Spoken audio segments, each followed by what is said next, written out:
Magandang araw sa lahat ng aking tagapakinig. Hindi ko na lang papangalanan ng lugar dito sa aking kwento para na rin sa seguridad ng mga mamamayang naninirahan. Ang kwentong ibabahagi ko sa inyo ay tungkol sa aking tiyuhin na nakapatay ng aswang noong ako'y nasa kabataan pa. Di ko na halos masasabi kung ilang taon ako noon dahil may katagalan na rin. Pero masasabi kong nasa elementary days pa ako. Nung mga panahon na yun, ay buntis pa ang asawa ng aking tiyuhin na si Tio Muklo. Hindi niya totoong pangalan. Ang kanyang asawa naman ay si Tia Marcelina. Hindi niya rin totoong pangalan. Hating gabi na nun, nung biglang umiyak si Tia Marcelina dahil sa sobrang sakit umano ng kanyang tiyan. Ako naman ay medyo nataranta dahil wala naman akong alam kung anong tulong ang magagawa ko. Ang nasa isip ko kasi, baka manganganak na si Tia. Pero imposible kasi 5 buwan pa lamang ang kanyang dinadala. Si Tio Muklo naman ay kalmadong humihit-hit ng kanyang lumboy. Yung sinaunang sigarilyo na yari sa tabako at dahon ng duhat. Dahan-dahan pang binulong sa akin. Victor, ilak mo ng maayos yung pinto, pati mga bintana.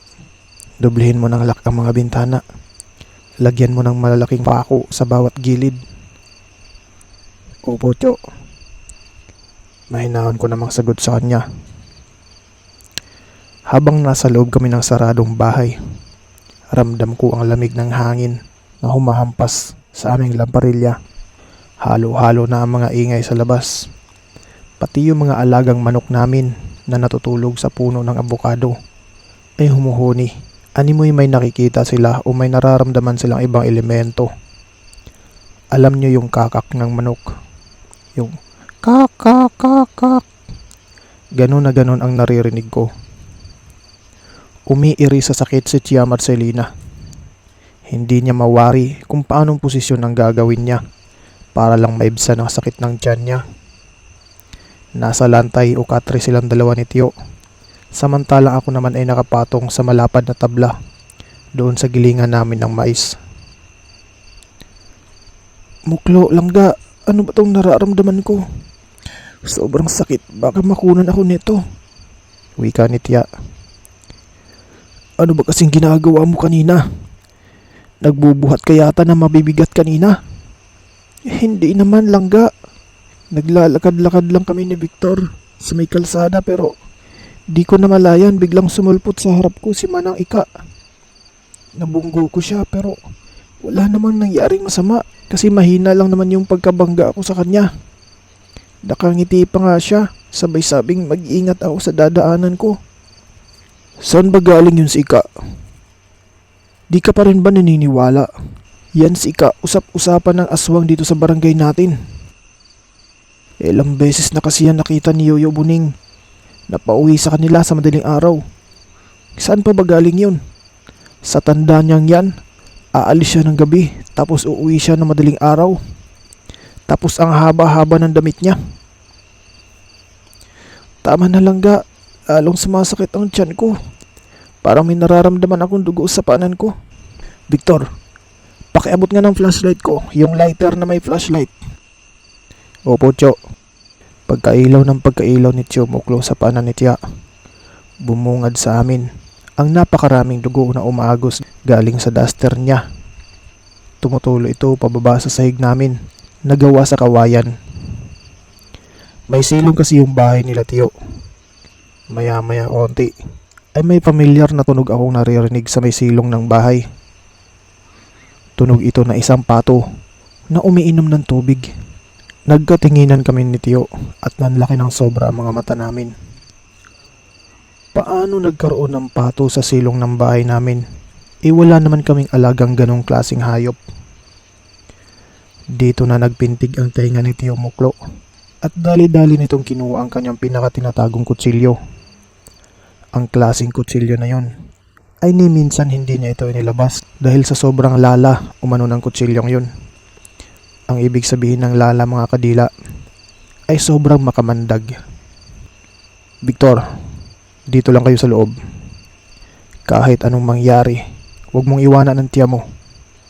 Opo, tiyo. Paglabas ko ng pinto, ilak mo kagad. Tiyo, paano ka? Huwag mo ako intindihin, kaya ko na to. Pagkasarado ni tiyo sa pinto, agad ko itong nilagyan ng pako at inabot yung kahoy na lock sa taas. Sabay balik kay tiya at hinihimas-himas ko ang likod niya. Samantalang si tiyo naman, gamit ang lighter na may flashlight. Malakas naman yun kahit papano kasi bagong bili ang lighter na yun. Nakikita ko sa silong si tiyo na gumagapang kasi medyo may awang kasi yung sahig naming kawayan. Agad niyang sinunggaban yung pato na bising-busy sa pag-inom ng dugo ni tiya. Sabay hinawakan ni tiyo yung leeg ng pato at inapakan yung likod nito. Malakas ang pato kasi nagawa pa rin itong makawala sa pagkaapak ni tiyo. Kahit gumamit si tiyo ng kanyang bigat, gumaganti ng kalmot ang pato. Pero hindi binitawan ni tiyo yung hawak-hawak niyang leeg. Pumipiglas pa rin ang pato habang unti-unti namang gumagapang yung isang kamay ni tiyo papunta sa isang pakpak ng pato. Sa mga narinig kong pagaspas ng pato at gigil ni tiyo, animoy nakikipagbuno si tiyo sa isang malaking pabo o ostrich. Batak din kasi ang katawan ni tiyo, kaya alam kong may hirapan dun makapalag ang pato sa kanya. Pero kung hindi ito ordinaryong pato, talagang may hirapan si tiyo doon. Pero buo ang tiwala ko kay tiyo. Hindi yun bababa sa silong nang hindi muna nagpakawala ng dasal. Naririnig kong humahampas na sa may hagdanan namin ang pato at para bang natatangay si tiyo dahil sa tindi ng lakas nito. Hawak na pala ni tiyo sa kanyang kaliwang kamay ang leeg at dalawang pakpak ng pato. Kaya naman paa na lang ng pato ang kumakaway-kaway sa hangin. Maya-maya ay kinuha ni tiyo ang kanyang makamandag na kutsilyo. Inapakan niya ang takip nito, sabay hinugot ang kutsilyo. Dito mga kadila, naririnig namin kung paanong hiyaw ng pato. Napakalakas animoy umiiyak na baboy. Tinirik ni tiyo ang kutsilyo sa kilikili ng pato at dahan-dahan itong idiniin. Halo-halong huni nito na animoy umaaray ang pato. Pagkatapos ay ibinaon na naman ni tiyo sa kabilang kilikili ng pato. Dito mga kadila, naririnig talaga ng dalawang tainga namin ang hagulhol na talaga namang umaaray sa sobrang sakit. Victor, iabot mo sa akin yung bukag. Yung bukag pala mga kadila, isang uri ng lagayan ng mais namin dati na gawa sa uway or nito. Malaki ito at pwedeng magkasya dito ang isang taong nakaupo. Inabot ko kay tiyo yung bukag at nilapag niya ang matamlay na pato sa lupa. Tinakpan niya ito ng bukag at dinaganan ng malaking bato. Balikan mo na si tiya mo. Tignan mo kung anong lagay. Doon nga mga kadila, pinagpawisan ng malamig si tiya Marcelina. Nahimatay pala ito sa tindi ng sakit na nararamdaman. Anong nangyari, Victor? Asan si tiyo mo?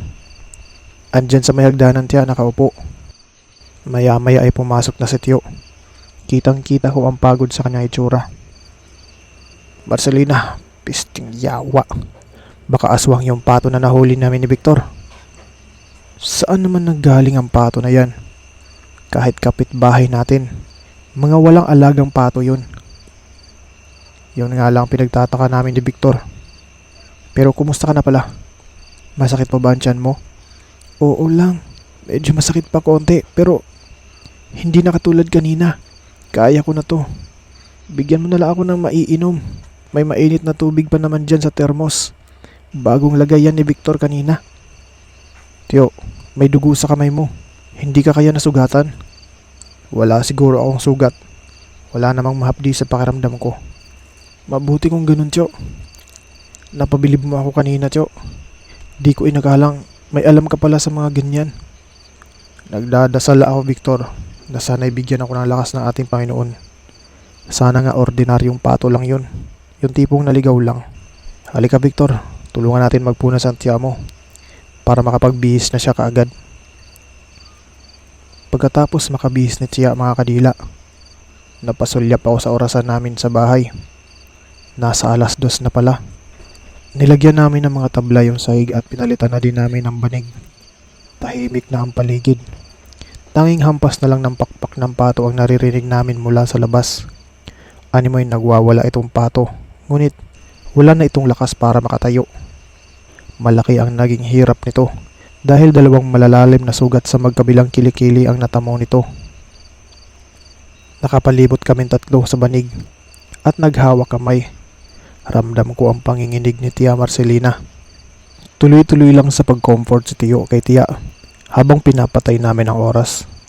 Sa mga oras na yun mga kadila, doon ko napagtanto na napakatagal na oras kapag hinihintay mo. Talagang gising na gising ang diwa namin. Walang ni isa sa amin ang nagtangkang pumikit. Pagpatak ng alas 4, naririnig na namin ang tilaok ng mga manok. Eto na, umaga na Tio, titignan ko na yung pato. Diyan ka lang Victor. Masasabi mong umaga na pero madilim pa. Minsan Victor, ang pagiging excited mo ang magpapahamak sa'yo. Pilitin mong labanan ang ganyang nararamdaman. Magkunwari kang hindi excited at pairalin mong maigi ang mapagmatsyag. Kumbaga, huwag mong ibababa ang depensa mo kahit anong oras. Ang lalim ng bili ni Tio Moklo dun sa sinabi niya. Babaunin ko yan hanggang sa pagtanda ko. Sabay-sabay nang tumilaok ang mga manok at nakipagsagutan na sa kabilang bahay.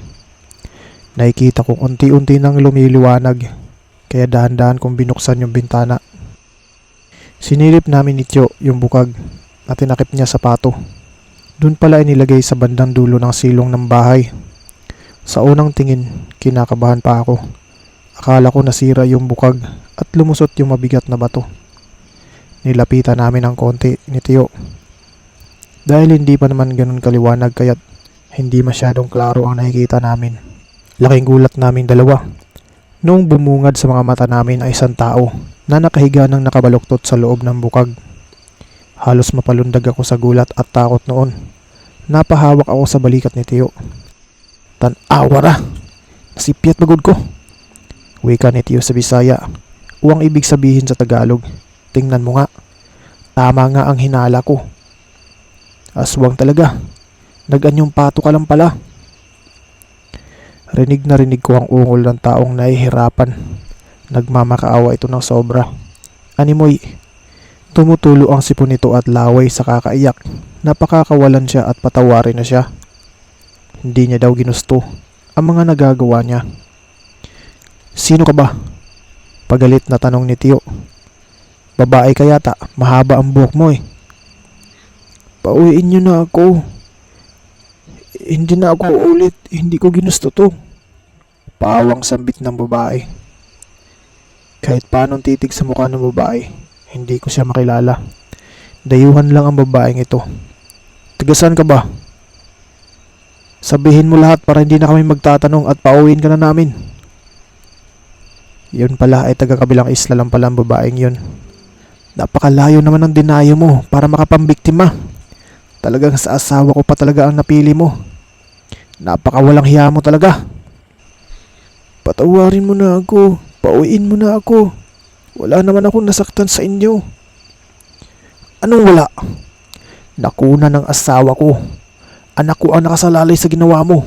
Tapos sasabihin mong wala kang nasaktan. Tutuluyan talaga kita. Humahagulhol sa iyak ang babae. Sa tansya ko, nasa edad 40 to 45 ito. Dahil medyo bata-bata pa ang itsura niya. Kung may mangyaring hindi maganda sa binuntis ng asawa ko, hahanapin talaga kita. Tsaka kita tutuluyan. Sabay inabot ni Tio ang isang malaki at makapal na jacket na galing ukay at sinuot ng babae. Sabay dahan-dahan tumayo. Gamit lamang ang mga paa. May mga naninigas na dugo ito sa bandang tagiliran niya. Nakayuko itong lumabas mula sa silong ng bahay at nanginginig. Sambit pa nito. Salamat at patawad. Nakayuko ito at dahan-dahang naglakad palayo habang natatamaan ng sikat ng araw. Napabuntong hininga kami ni Tio at hindi makapaniwala sa mga nangyari. Nakita namin si Tia na nakatayo sa may pinto at hindi ito kumikibo. Ilang linggo ang nakalipas. Nabalitaan naming may namatay doon sa kabilang isla. At malamang siya na yun.